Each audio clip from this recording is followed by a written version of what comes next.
BlizzCon. I want no. recap? Let's make it. Let's mention the Halloween thing.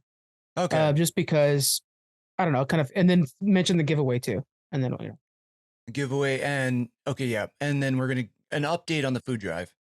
Yep. With our Yep. numbers. Okay, cool. All right. I might fuck this up. So let me try a couple different versions. Edit around it. Yeah. Yeah. I'm forewarning you right now, so I can kind of think. I appreciate it. I'm trying to juggle like a few things in my head right now. I'm like, all right, Yeah. so let's talk about Halloween, food drive, BlizzCon, and the episode. All right. Welcome everybody to Challenge Accepted. We got a very spooky episode because it is spooky season. We are jumping into Midsommar. I'm Thomas and I'm here with Frank. Hey everybody. And before we get started in this episode, we have a couple updates for everybody. If you've been following us for a while, we have our canned food drive. That's all based on our numbers and a challenge between me and Frank of pure embarrassment where he will have to either wear a Seahawks gear or I will have to wear cowboy stuff. But we will update you with the numbers right now because at the end of the day, it's all about giving back to people. Yeah. And it's all based around a canned food drive to either somewhere that is in need here in San Diego or near Sacramento where Frank is at. So Frank, hit us with those updated numbers, man. So cans donated so far. This is not with us adding things later on. So far, we're at 220 cans are donated so far. The number of listens we're at right now is 6,886. That's where we're at right now. We are close to being on my side of the border of this thing. So that's what I really want to push, guys, because I'm trying to decide if I should get him a blue Cowboys hat or a white Cowboys hat. I would really wish you guys would hurry up on this. Oh, man. Why do I want us to get less listens? That doesn't make any sense for a growing podcast because I really don't want to wear this. But at the same time, I'm so happy to give more back. I don't know how I ended up on the side of less than more. I know. But, you know, it's a trickery move on my side. I messed you up. I do want to say, I want to thank you guys very much for continuing to listen. I know with us trying to respect the SAG-AFTRA and the WGA strikes and us not reviewing the newest movies, it's obviously less things coming out, less pop culture stuff and stuff like that. But clearly you guys are still listening. We appreciate that. And as soon as SAG-AFTRA is done with their strike, we can't wait to talk about the latest movies. And we're really hoping it's done by the Marvels, which is November 10th. But hint, wink, wink. That would be great. Yeah, come on, SAG. They're meeting this week, and I'm like watching with every little bit I can. Exactly. We appreciate these listens so much, guys, and the views on YouTube. And I'm not including obviously the clip views, or else we'd be skyrocketing past this. But the clips are outstanding on YouTube and on Reels and stuff, and TikTok as well. So thank you guys so much for joining us. We love those, but they don't count unless you come to the main podcast or you go to YouTube. So I'm making sure, just so I don't have a big star in my head, either blue or white or whatever. Gosh, oh man, my family's going to ridicule me if that happens. I'm loving it.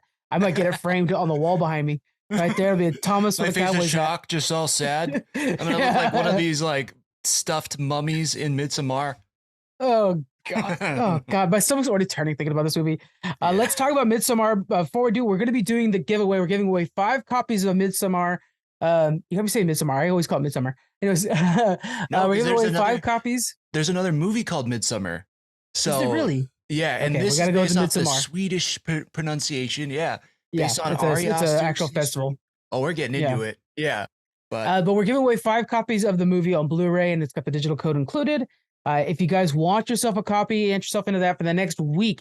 If you submit to us through DMs, emails, if you hand me a picture at a convention and it shows you reviewed, challenge accepted, you're entered in, and then you'll be getting a copy of 1 of 5 people. I think it's gonna be really cool. Again, just review us on Apple Podcasts or even Spotify. Let us know. We appreciate it so much.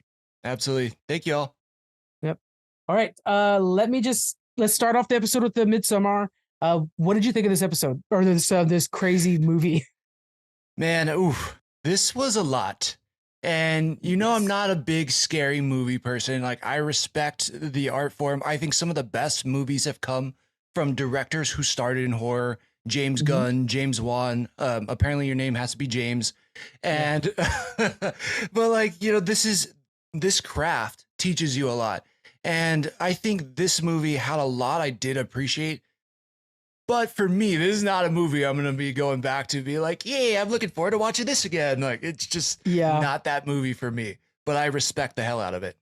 I love horror movies. This one was one of the most beautiful horror movies I've ever seen.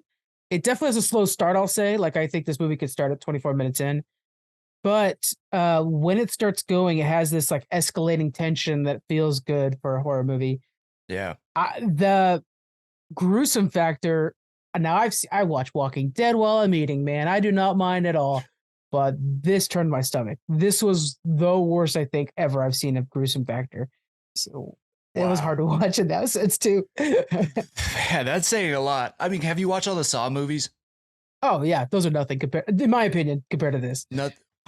Wow. Because I think those are done with like an era of darkness and grittiness. This was like sunshine. It's like, oh my God. Oh my God. You're right. Like the fact that it's in broad daylight and you're still terrified is a whole nother level of creepiness, I feel like. And the other thing too is the reaction of the people around you. If it's something normal to the people around you, then you're like, then it is uneasy to you. When in Saw, everybody's screaming, everybody's freaked out except for the killer, Jigsaw. But in this one, it's like, oh yeah, this is just how we do things. I'm like, this is not right. That it makes you uneasy. I think it helps. I don't know. Oh God. Oh my God. Yeah. Well, yeah, I think you hit the nail on the head. But let's break down this full movie start to finish. All right, and ready, and 3, 2, 1, go. All right, so we start off learning about our protagonist is going to be Danny Ardor, played by Florence Pugh, and there's some tensions in her relationship with Christian. They clearly, don't get along super well, but they have a friend, Pele, who's a Swedish friend, and he's going to be returning back for their Midsommar festival in Pele's home village of Harga. And so, ooh, that was nice. Thank Good you. Pronunciation. Christian invites his girlfriend. Like, we've all been there. We're like, come on, bro, this is a dude trip. Yeah. So we've all been there. And so they decide they're going to go ahead and go. The other friends are clearly like not quite on board with it, but they're okay with it. They arrive in Sweden, immediately are taking drugs. And one of the important things while they're on drugs and they're kind of enjoying the nature. By the way, Midsommar in Sweden is all about returning to nature. That's kind of the point of the festival. And that's really important in this movie. While they're on drugs, they're looking up the trees, and they mention that it's amazing how nature has this ability to synchronize itself and just breathe with itself. That's, I think, important for this whole movie. We see that they're right away, or eventually we see this first ritual called the Atstupupa. Atstupupa? I think I get that. Better than I could. Where they remove their elders from the society at the age of 72.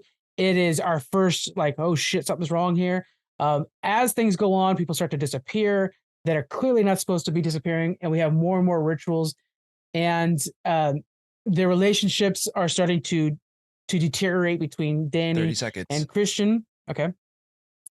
At the end, we have this maypole. It's probably the most famous thing they do during Midsommar. The maypole thing here is used to choose their queen. She is now in charge of the final ritual, which is their sacrifice. The sacrifice is really rough, and we see that they donate some of their own, and they have to bring in outsiders. And then lastly, they do their big pillar or their big fire ritual, and we see that Florence is, part of the community now. It's rough. Yes. Well done, man. Yeah, great breakdown. It's such an interesting movie in the fact that the first part is just development. Right. It's just you're learning about the characters, and you're learning about Danny, and you're learning about her family situation and her relationship. And on the, like, if you just look at it broadly, it doesn't look like a terrible relationship. Like, he cares about her. They've been together for 3 years. It's kind of that 3-year situation right now. Yeah, it just feels like a little low. Like, he's not overtly rude to her. He's not, dissing her or whatever. But there is that moment where he's like, hey, you're overreacting, which, as a married guy and also growing up with 2 sisters, if you say you're overreacting, that's an instant, like, fighting words. Like, you're a joke. Do you have a sister? I don't even know if you have a sister. No, I got 2 brothers, but I've watched enough sitcoms to know you just say you're right and then you walk away. Yeah. Oh my God. Yeah. And me being bullheaded as I am, there's definitely been times where I've been that jerk, and I'm like, no, you're just overreacting. Or if you say calm down, instantly you have to regret it That's such a because bad idea. it's just gonna come back at you twice as bad. So he says that to her, and unfortunately, in this instance, she's not really overreacting, and we see that her sister has set up this trap kind of for her parents and killed herself and her parents. So again, trigger warning for that. It is a pretty dark and ominous and just eerie tone that the movie sets for you. But yeah, if you have any I don't know, if you're triggered by self-harm and all that stuff, again, there's a few triggering really, moments in this movie for sure. ton. I will say, like, the first 25 minutes of the movie, if you were to tell me this is like a Netflix marriage story kind of thing, I would believe you, right? That's very off-putting, that part, but for the most part, it's this conversation. You could feel the acting is really well done, and it doesn't have a horror pacing. Right. I honestly think if you started this movie 25 minutes in, where, if you can imagine this, it shows these kids all in a van, they pull over on the side of the road, you're introduced to some guy, everybody has Swedish accents. It would not take you long to pick up on what's going on with the story. You would naturally hear everybody's situations. Oh, these two must be a couple. Oh, they're not doing well. Like, it would be, one you guy's really there didn't to need that party. first part, I think. Yeah. One guy's there to study. One guy's like the odd European friend who's bringing them into this unique situation. Yeah. Right. I think that kind of would have been a better place to start, but nevertheless, I do appreciate that first part just because I think it's really setting up Florence's character quite well, and it's a performance. The performances are very good in it. Oh, you're so right, man. The performances in this movie are stellar, and I understand. I mean, this movie was very highly. What's the word I'm trying to look for when people recommend? Oh, highly recommended to me. Okay, yeah. Yeah, and so many people are like, you got to watch Midsommar. Like, you like Florence Pugh. Like, you've seen her in Oppenheimer. You've seen her in Black Widow. Like, you're a big Florence Pugh fan. So I was like, okay, I got to watch it simply for that fact. And I understand why people are so taken aback by her performance in this, because she delivers on so many levels. She seems sympathetic. She seems sad. She gets overly, not, overtly, I guess, distraught, and then she's kind of high, and she's kind of whimsical at some moments, and it's like this full range of acting is incredible from Florence Pugh, and she really like steals every scene that she's in. So for that, I was introduced to her through Black Widow, so I didn't realize how good of an actress she was. She does this one part later, like actually a few times she does this, but it's a combination of confusion and curiosity that I was like, wow, she's capturing that so well. Like, it's like two emotions at one time every time. She really does a good job. Yeah, because you always know that, and I think maybe that's what the beginning sets up, is that we always see that there's like a hint of sadness in her because she's lost her sister, she's lost her parents, and she knows like this is supposed to be a fun time, like this is supposed to be a vacation with me and my boyfriend and his friends, and it's like supposed to be this joyous thing, but yet every moment you still feel the sadness that's behind her smile. And I think that's another thing too, where you're like, wow, she's really captivating this emotion. It's really impressive. Now, on the other side, for the rest of the characters, I think they play their roles perfectly. We get Will Poulter, who's supposed to be the party guy, who's like, I just want to go there and hook up with all the Swedish girls. And we all have that friend. right. We're just like, I'm here for a good time, not a long time. Let's do this. And then, on the other side, we got Christian, who's trying to balance it all. He's trying to make sure, like, kind of take care of his girlfriend, but kind of selfishly figure out if he can study there and also have a little bit of fun. And then the other character that's brought in, as far as the friend group, is Josh. Is that the guy from The Good Place?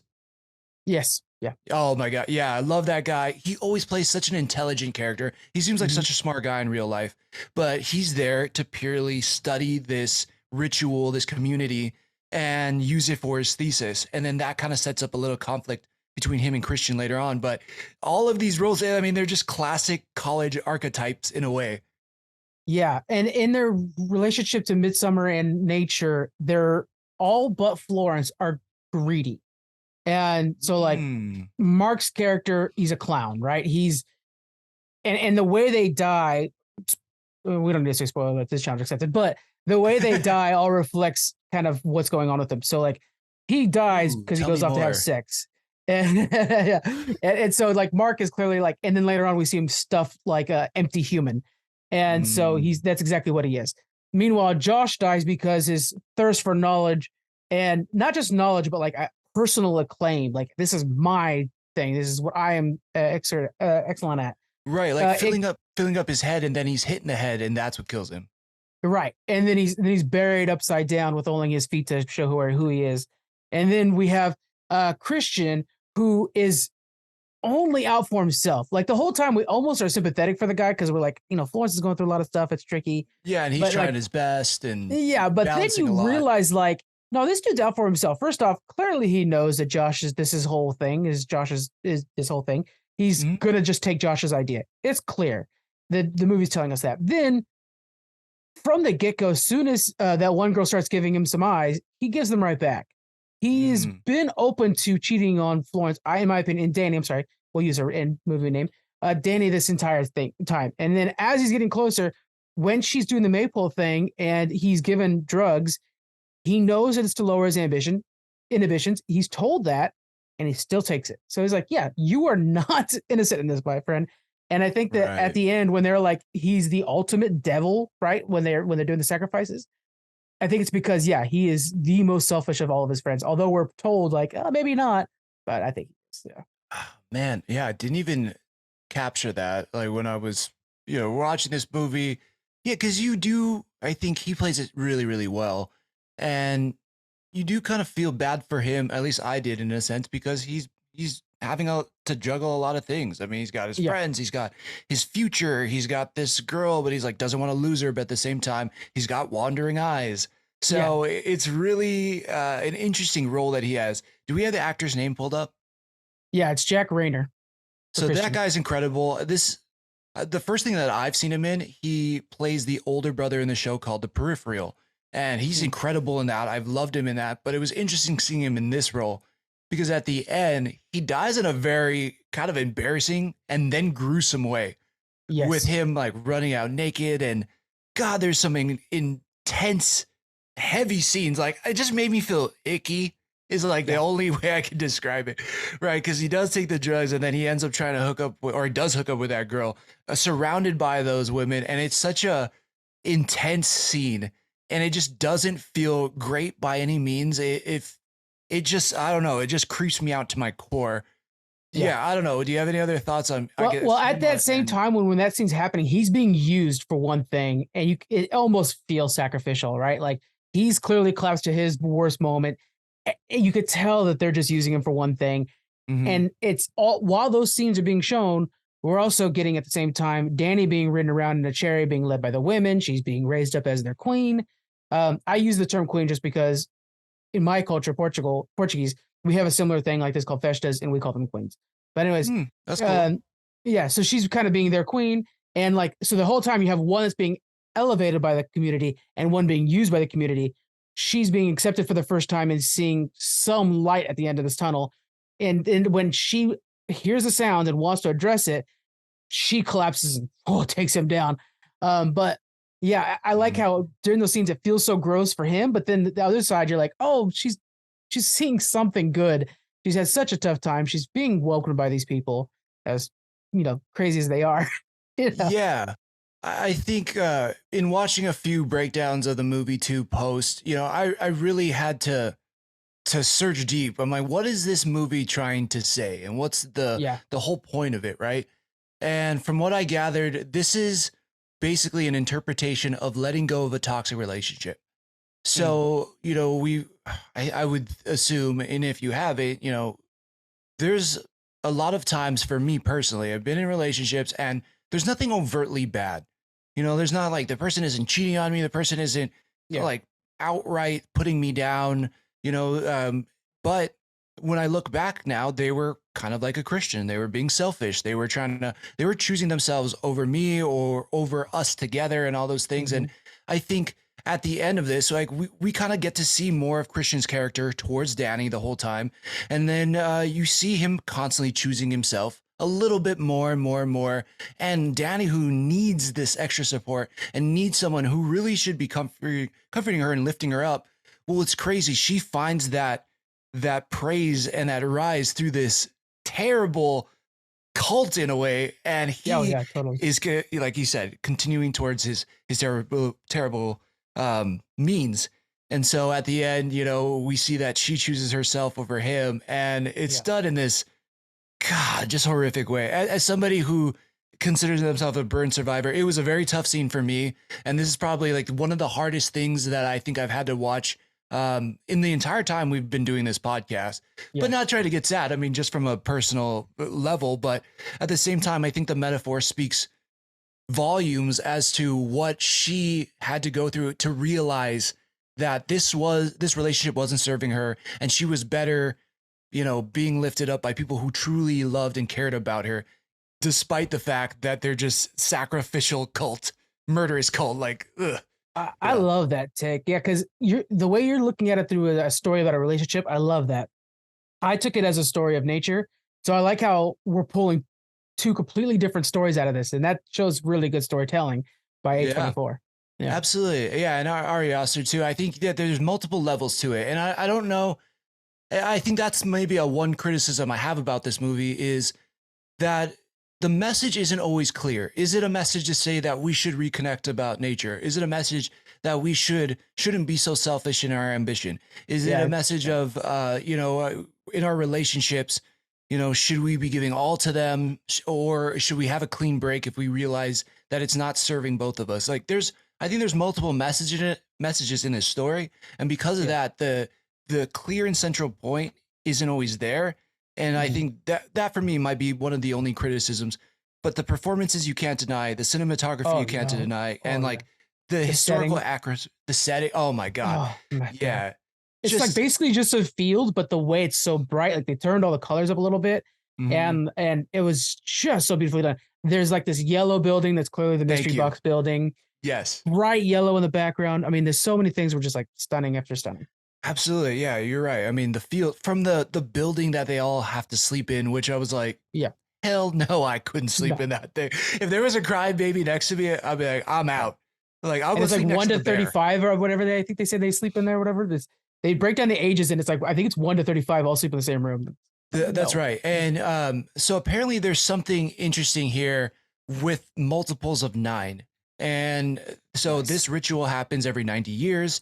If you break down the multiples of 9, I think it's like 18, and then I don't know what it was, like 35, 36, and I then think. 36. You're right. Yep. And then up to 72.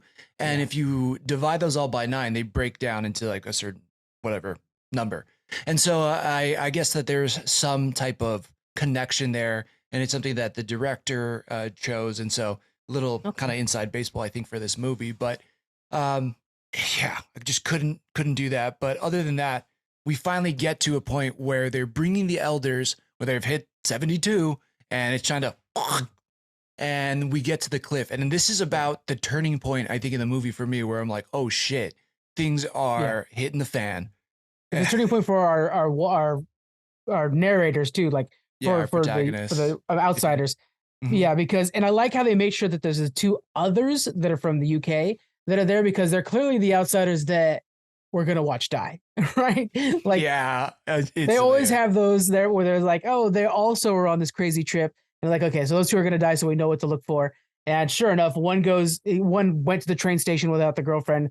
Clearly, red flags all left and right, and then But that sacrificing scene again, the way everybody just was like okay with it, except for they made sure to show like not only is everybody dressed in white, but then they're still when they die, and the death is terrible. Like she bounces off that rock and her face stays behind. Horrific, yeah. Yeah, but then like you see like the 2 people dressed in colorful clothes, and then the 4 people dressed in colorful clothes over here overreacting. It makes them stand out even more when they got the white all around them from the clothing. It's like so well done. Yeah, absolutely. It was funny because it's like overreacting compared to everybody else in this community, but it's like normal reacting for everybody else.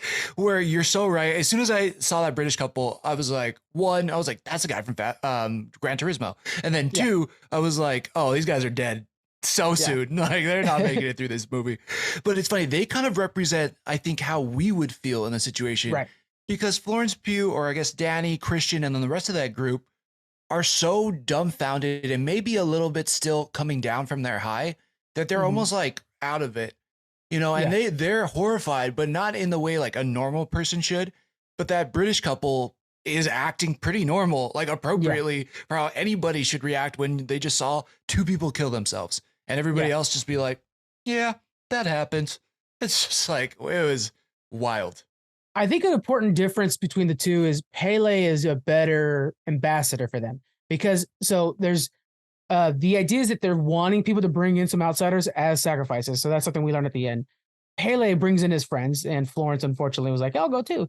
And he, I really like this character a lot, to be honest with you, because he lives in both worlds. We find out that up until 36, they're encouraged to be these like travelers and to gain more knowledge. And he's sitting there and he's like, "Oh, I'm sorry, guys. I didn't explain it to him." Like he makes sure to tell the grandma when they freak out later on, like, "Oh, I didn't explain it to him. I'm sorry." Like he's doing a great job of kind of like keeping them just enough on board to keep going, pushing the story forward. While the ones that brought in the UK guys didn't do a good job. It was just a mayhem all the way through. But I like that Pele character. And then if you notice, like as Florence starts to become more accepted and accepting of her environment, he starts to get closer to her, and to the part where like when she's actually become queen at that point and wins the maypole dance, he kisses her and like, oh, we're destined to be a couple now. And it's like, oh, wait a minute, yeah, this is something that's kind of like preordained on their side. So it's pretty interesting. Yeah.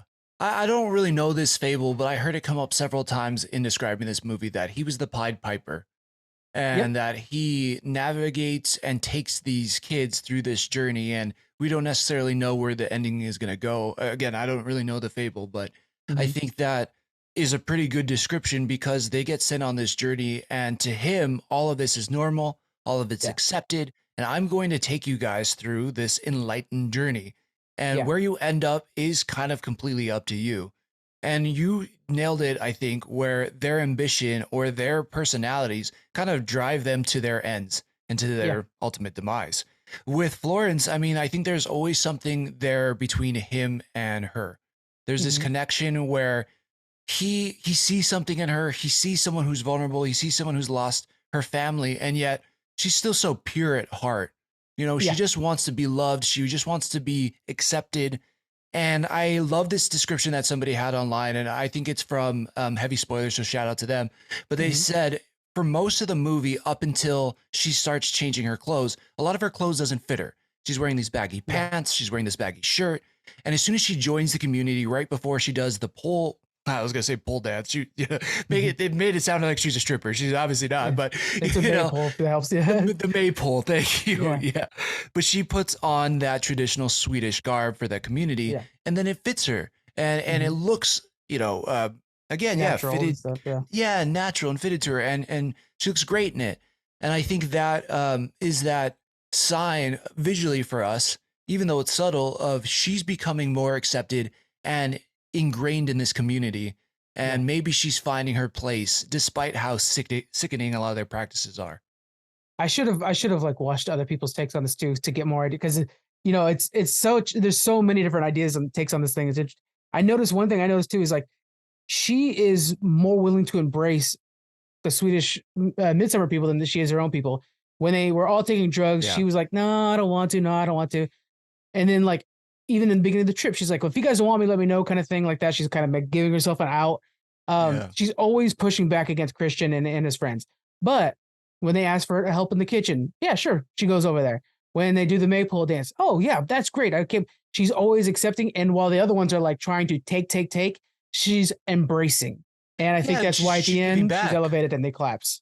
Yeah. Yeah, absolutely. Yeah, you're so right. I mean, you're right. It's take. And I think she's willing to give whatever she can to be a part of it, and she's really the only one that truly kind of embraces the festival without just trying to gain something from it. She's just really being present, so to speak. And it's interesting because in that, I think she also is able to let go of some of the trauma. I mean, we see in the beginning part too, she's getting flashbacks to her parents and to her sister. There's that part where they take drugs in the beginning and she goes to that outhouse bathroom thing. And in the mirror, as a light flickers, we see her sister, who I think it's her sister that pops up as a ghost in the background. There's also another part as when she's when she's crowned the Mayflower Queen, they're kind of carrying her in that, I don't know, I always think of like the Egyptian shoulder carousel thing. It's so weird. I was like, damn, she's got great balance, by the way. That's why she got cast as Black Widow. But there's a face of her family, I think, superimposed in the trees in the background. So if you Oh rewatch that wow, scene, good it's kind of a catch. wide shot of them all carrying her. If you look off to the left corner, it's like a face of her sister Mm, with the tube and it taped to her mouth in that's the so trees. A24. Yeah, So that's yeah. exactly. Yeah. I mean, again, just some of these beautiful shots that set this eerie tone. And yet, I can't think of a lot of horror movies where, it's set in broad daylight.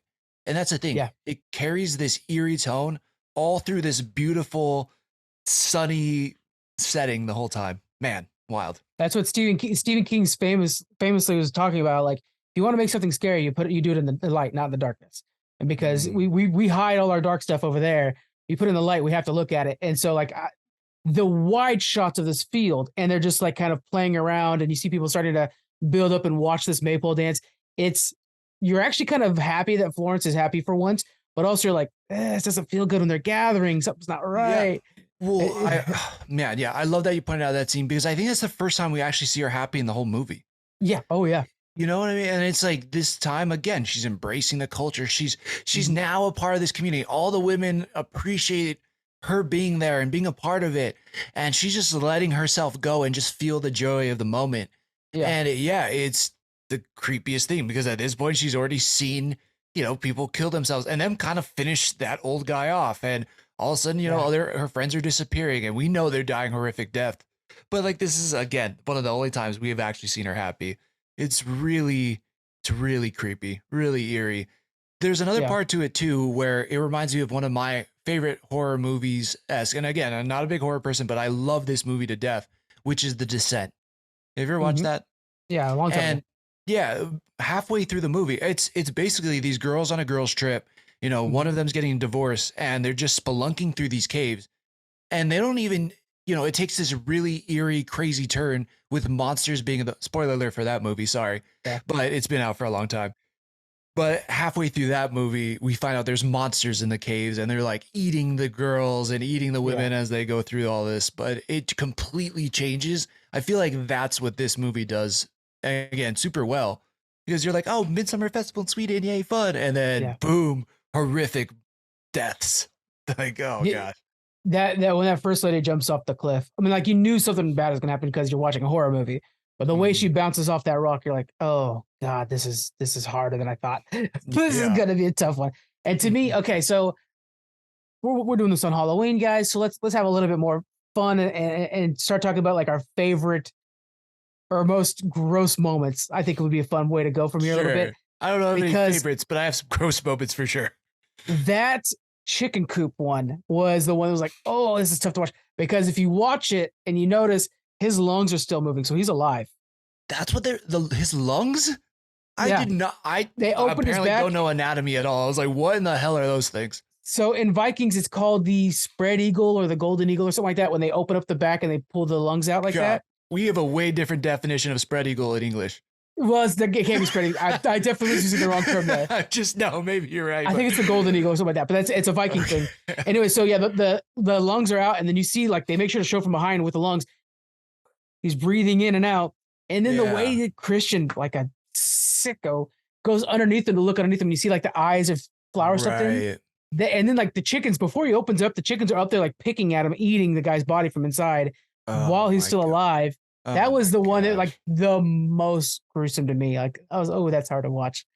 Yes, that one was tough. I mean, I think the jumping off the cliff one was tough for me because of the finishing off with the hammer. Because that guy, the man Yeah. doesn't die, and the way they squish his head and stay on the Oh. squished head face Yeah. was like, oh my! I'm never gonna unsee that. I think to me, real quick, the hardest part of that though was watching him jump off leg first and knowing for like half a second, like, oh, no, you're not supposed to go leg first, and just like, thunk, and he hits on his legs, and you're just like, oh my god, please shoot me. That would be the worst thing. Oh my, yeah. Oh gosh, that's just it's making my stomach turn. I know. I think Seriously. I think Christians is by far one of the weirdest scenes I've ever seen, and one of the creepiest, eeriest things because I can't. He goes into it knowing he's going to cheat and do all these things, and at the same time, he it feels like he can't control himself, and that they're Right. just taking advantage of him. And you know it's coming. You know he's going to be sacrificed at the end of this, and we get that little shot foreshadowing of the bear, and also Mhm. in the poster of that mural in the beginning of the movie, we see that there's a bear there. Okay. Then Yeah. we see them slowly pan over and we see the bear in the cage. Nobody, like, they briefly, It's are on like, the "Why is there a wallpaper bear?" too, on fire. So he sees like Yep. right And there. he's forced to sit there and stare at it. Mhm. Yeah, and then he's put into that bear and he's paralyzed and can't do anything. Anytime somebody's paralyzed and like bad shit's happening, that's my worst nightmare. Like, I'm Yeah. so claustrophobic and I'm so like afraid of being paralyzed. We saw that Yeah. a lot as a kid, you know, in cartoons and stuff. Oh yeah. I was terrified of that in quicksand. And this is like one of Quicksand. those, What's like, the deal? Where's the quicksand at? I was so afraid of quicksand growing up, and it doesn't right? exist essentially. Oh my god! I know. I Liars. always thought I was gonna be in some quicksand or bog, and like I would have to find Yeah. a route somewhere or Yeah. be reaching for. You like tree to had a pull myself- plan. Yeah. I was No, like, not needed. hold still, and so you don't sink faster. You know, I had Yeah. all this like survival knowledge, and I've never once seen quicksand in It's real insane how much our generation knows about quicksand. I think that's just like not around us in any way. life. Right, so but it's nuts. not even practical. Yeah. For sure. That whole powerless thing. Yeah, they that's the dust they blew in his face, and that is a nightmare to not have any power and still be awake. It's like, man, if in the cases you guys ever been in a surgery where like you happen to wake up halfway through or something like that, like, oh god, that sounds terrible. And I wonder what that means for his character. I wonder if there's like a metaphor or something like that that I'm not catching with him, like being powerless and now at the whims of this nature worshiping cult. Yeah, absolutely. I think, you know, I don't know specifically what the metaphor is, but I think it's so interesting that he is thrown into the bear because bears for me are always strong. They're always powerful. They're, you know, they're probably one of the stronger creatures in nature. And I don't know what other animals that they have native to Sweden, but I would think a bear is probably one of the strongest. And for him to come in there and be this person that takes, and yet he's kind of the king of the sacrifice where she is the queen of the festival.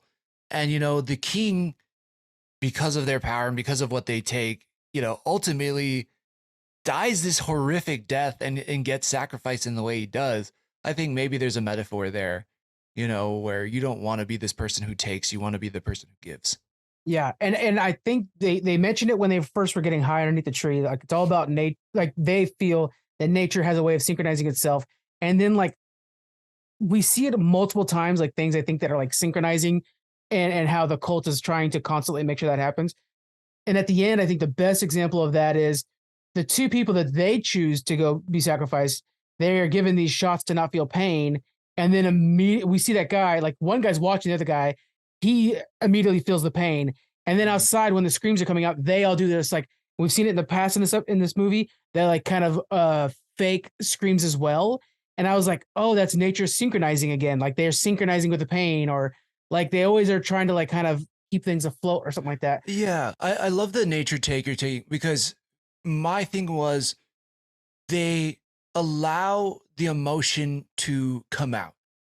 Yeah. You know, I think we hear this a lot, and maybe we're changing as a society. I don't know, but like growing up, you know, as a guy, you're like, you're supposed to suck it up. Like, you know, you don't need to cry of about course. that. Yeah. You know, you try Walk to it off. exactly walk it off, rub some dirt on it, hold your emotions in. And I think Christian does that to Danny a lot in this movie, right? He's like, oh, you're overreacting. Oh, and there's only one time he kind of lets her sob after her parents die and she's in her apartment.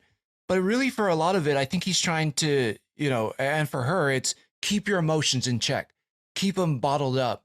And this community and this society is saying, no, like we want to feel what you're feeling, let Good it out. catch. So the women Yeah. scream and wail. They kind of cry with her in that moment. And it's such a, I hate that scene, truthfully. Like it just makes me Oh, of feel course. weird. Yeah. But for Danny, maybe it feels freeing and it feels accepting and it feels like you're allowed to just demonstrate your emotions in this moment. And this society does that. They kind of scream and wail with these people as they burn, or with Danny. And yeah, it's a different take on how people maybe view emotions, you know, different than maybe what we see in the US. Yeah, immediately after Danny discovers that Christian's cheating on her, she does this like full on breakdown. She's heaving, she's fully falling apart. Yeah, and they match her breaths. Yeah, and it makes Like sense because like that's the only thing she has, right? I mean, she's lost her family and Oh, of course, her yeah. path, right? I'm not blaming her, but I just find it interesting that No, the no, women that were definitely. with her take her aside and match her breath. They match her screams. They match her wailing, and that's a response she has not seen at this point. Somebody Yeah. matching with her, and so when she's given the option, I mean, like that's one thing that we haven't mentioned yet, is they ask her, hey, you could choose from somebody from our society or this person that you love for 3 years. Which one do you want to be sacrificed? And she does the thumbs down. He's out. And well, yeah, after she catches him cheating through the keyhole, I think that's the straw that breaks the camel's back, right? Yeah. Where again, we were talking about in the beginning, it's like there's toxic relationships where maybe there's nothing overtly bad, and I don't think he is overtly bad to her. You just, again, you see he's kind of selfish, and when she physically catches him cheating, it's like, no, like that's it. Yeah. I can't even handle that, and she wanted to hold so tight on this relationship because, again, this is all that she has left in the world, from what we've seen of her.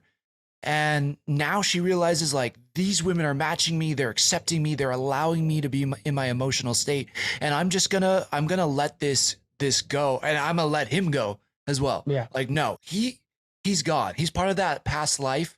And he gets to, I guess, burn down with the rest of these evil and the terrible emotions I had and the hard things that I've had to deal with. I'm letting go. And then we see her smile after all of it. And it's just like such a creepy, perfect smile. Yeah. It is. Clearly she's going to be sticking around there. Her and Pele are going to become a couple and she's going to be part of the new generation. You think? So that's the thing. So. I didn't really know. I guess I'm like, is this, I think that's the thing that left me the most confused and where I wanted to search out more breakdowns and answers because of it. Because I'm like, what does this mean for her? And what does this mean for the future? Because I'm always like, what's next kind of person. But how do you return back to normal society after this? Like, I think she's now only accepted by these people. And I think she has to stay behind. And I think Pele kind of sees that too and is like, okay.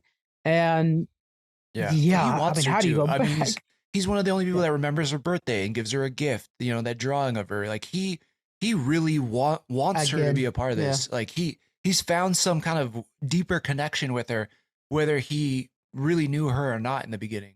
It's like he sees her. And it's not even like he's just a nice guy in a lot of ways too. Like the whole gift thing is just like a nice guy move. Nobody, including Christian, gave her a gift. And that's something she didn't experience before. So she's going to probably stay, I would assume. Yeah. And man, what about that? God, this movie's so gross. What about that kid that like writes their laws? What'd you think about that whole situation? Now that was really interesting too. I'm not exactly sure what that meant, other than you could see that the society was incestuous. Yeah, when they want to be. Yeah, and that we get our prophecies from that. I don't know if it felt, again, it just felt like a little bit of a toothpick in this pile that was just eerie and creepy. It was just like, here's a little thing that's just like a little off.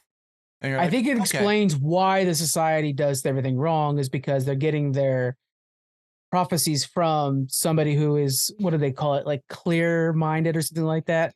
Like that's why everything's going wrong is because it's from a tainted well. It's not from somebody like if it was a normal government, they would be like, hey, it's probably not good that we kill everybody and bring police on us. But because they get everything from, they have all those books, like everything's been written down. And for a long time, it's been coming through a tainted well. That's why everything's so crazy right now. It's because it's been coming from a line of people with clear minds. I like that explanation. That, maybe they have certain things that are right, but the source is kind of bad from the start. And so because of that, the traditions follow suit. Yeah, because the idea is that this person paints whatever they can, communicate, and then they interpret it. But if again, all the sources rotted roots, then it's all bad. So I just thought it was interesting. And then bad fruit, terrible fruit. I don't know. And then during the sex scene too, that was actually one of the things that they showed this lawgiver just kind of like awake and listening in bed alone in the room. And it was like, oh man, I don't want to be in this community anymore. I want to leave. It was so weird. It was. And I think that's the thing I was like most taken aback by, that after, these people, the elderly people jump off the cliff, that all of them are like, I'm out, like I think I would be instantly gone, but it doesn't happen. And then Will Poulter's character, I don't remember his name again, he just is like, man, why didn't you guys tell me? I missed it. That would have been sick to see, like just terrible stuff. Adam Warlock. Yeah. Is there anything else you want to talk about, or you want to go to fun facts? This is a tough movie. It's like, oh god, it's already making my stomach turn again. I guess my last thing is, is this a movie you'd watch again? I would. This is a movie I would show to other people. I would watch again to show it to people to get their reaction. Like, oh, they're going in the chicken coop. Let's watch. Let's watch Sue Julia does. Yeah, that kind of thing. Yeah, you're right. Yeah. It would be that fun. Like, let's show all my friends. It kind of reminds me of that guy from The Office, where he puts on this movie and like the whole office comes in there during Halloween, and it's just like terrible images. It's not even like really a movie. It's just like an egg rotting and like people's face melting and like all this stuff. And everyone's like, oh, and they're like, why would you show us this? You know, and he's like, I thought it would set the mood. Like, you know, it's just terrible. I feel like this movie is that for me. It just sets this like terrible, eerie mood, yet it's done with amazing performances and an amazing scene. Sorry, I feel like that's my review already, but let's get into fun facts. Yeah. My review too, actually. All right, fun facts. When the film was released in Sweden, rather than eliciting fear in the audience, many people laughed. Many Swedish critics praised the film as an excellent black comedy. So over there, it's a comedy, not a horror film. Interesting. Because of the dialogue between the community people, like the no, because it's so outlandishly not accurate. So the way I think about this is, if somebody in Europe was to make a movie about us, where you go into the South and then a bunch of people with guns come out with a bunch of American flags and eagles on their shoulders, start shooting at you, you're like, oh, this is great because, like, I mean, come on. But I think it's that. Sense. It's like, is so outlandish that it's just funny to watch, basically. So kind of a Peacemaker vibe. You know? Yeah, that makes sense. I buy that. It's interesting enough, I have a fact kind of stemming off that. Yeah. So most of the Swedish dialogue spoken by the natives is deliberately not subtitled in order to create the sense of isolation for the audience, and especially for the foreign visitors. So it's interesting, right? Like, I mean, I did wonder that, because I watch a lot of things in subtitles, so I can catch, things that I may not notice. But yeah, it does give you this sense of like, wow, I remember, a few trips that I've been on, whether it was like Brazil or Japan, and it's like, I don't know all of the language and I don't know what they're saying. So you do feel like you're this person that's completely isolated, even though you're surrounded by people. And I do think this movie paints that really, really well. Yeah, it does. Yeah.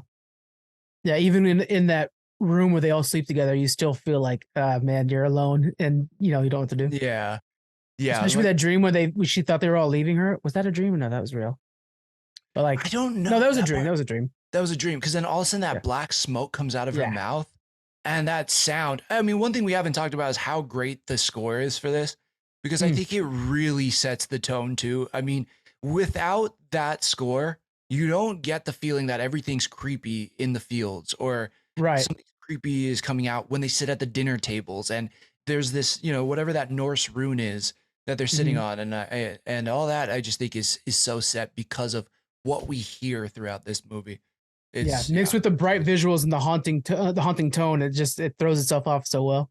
Yeah. The film was originally given an NC-17 by the MPAA. According to Ari Aster, around 30 minutes was cut from the final film, mainly due to content.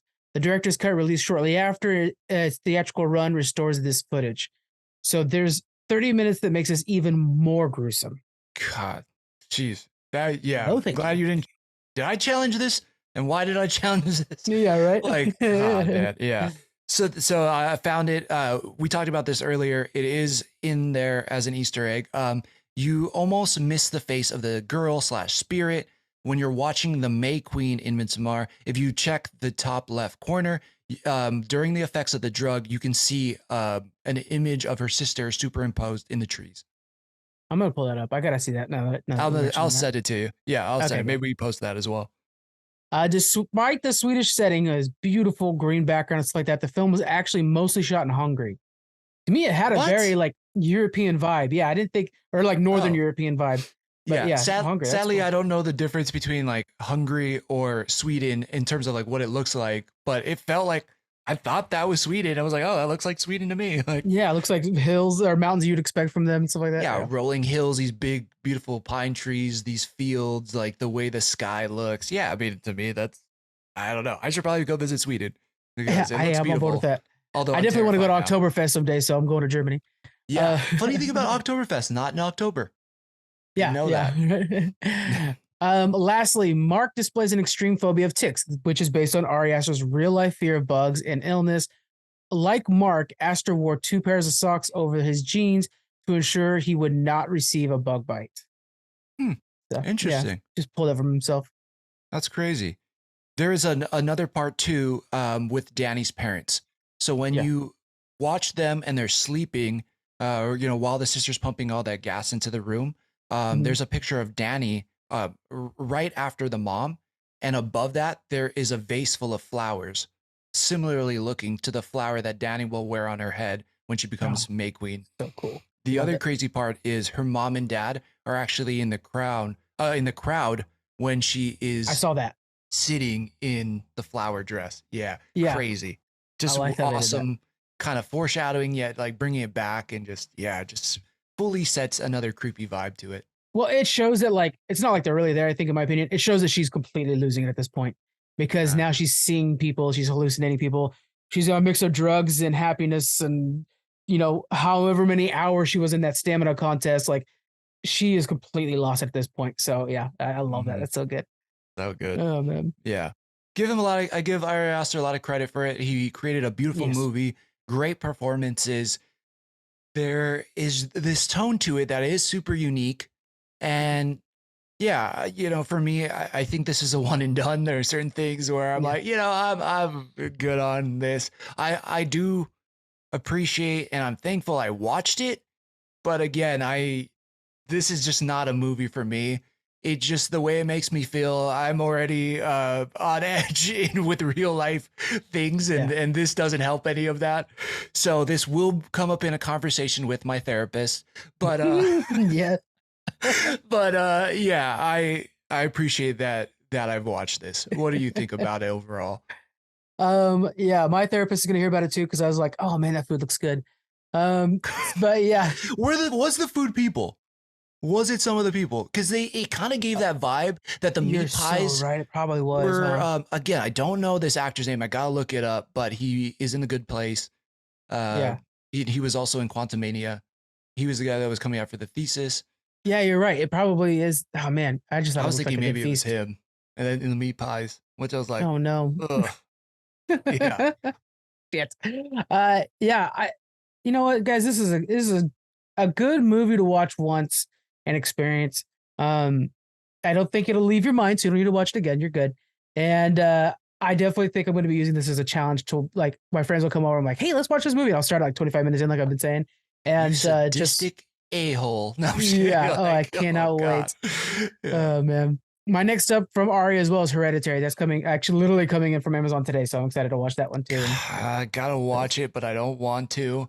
But it is one of those movies that's highly praised as well. yeah. I think Ari Aster is like one of those directors where I've heard so much about, and he's so praised in Hollywood right now, and Mhm. he's seems like a tremendous screenwriter as well.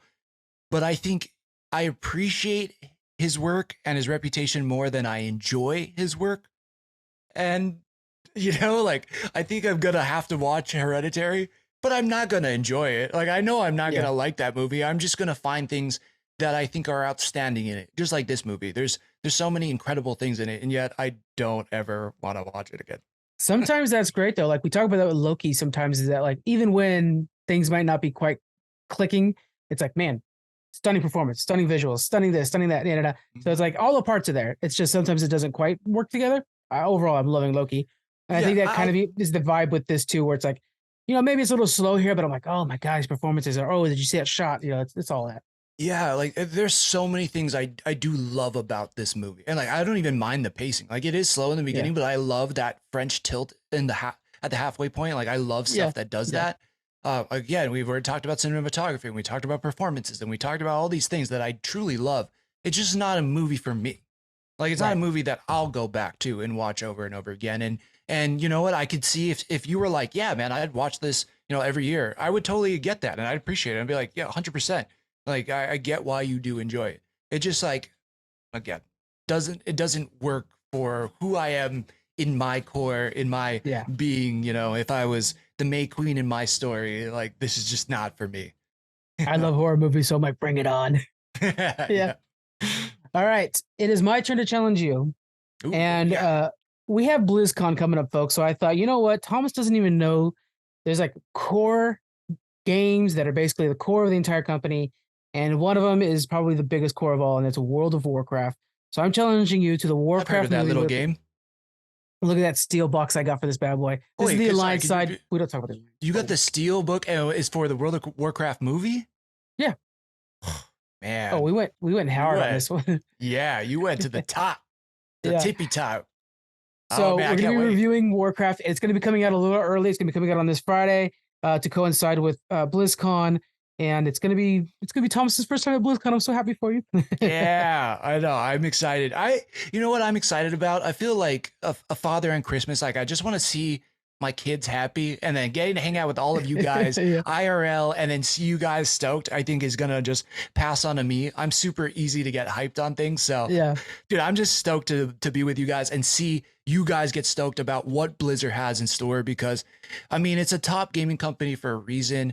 They made this movie for a reason that you're challenging me to. It's going to be awesome. We're going to have the best time. So follow along on all the socials, and also follow along on Geek Freaks if you're not, because I think, dude, we're going to be posting some really cool shit to it. It's going to be action packed, guys. Make sure you follow us on TikTok and all that stuff like that. It's going to be a lot of videos coming out. And yeah, World of Warcraft, StarCraft, Overwatch, Diablo. If you're a fan of any of those games, those are the 4 tent poles. And there's another one that they're developing, which we might be getting some actual footage for in this next BlizzCon. But yeah, it's worth checking out. Just it's a fun event. It's a lot of cool people. Great cosplay. It's always fun to check it out. Oh yeah, baby. All right, guys, that's it for us this week. We'll see you guys next time. Bye. Aloha.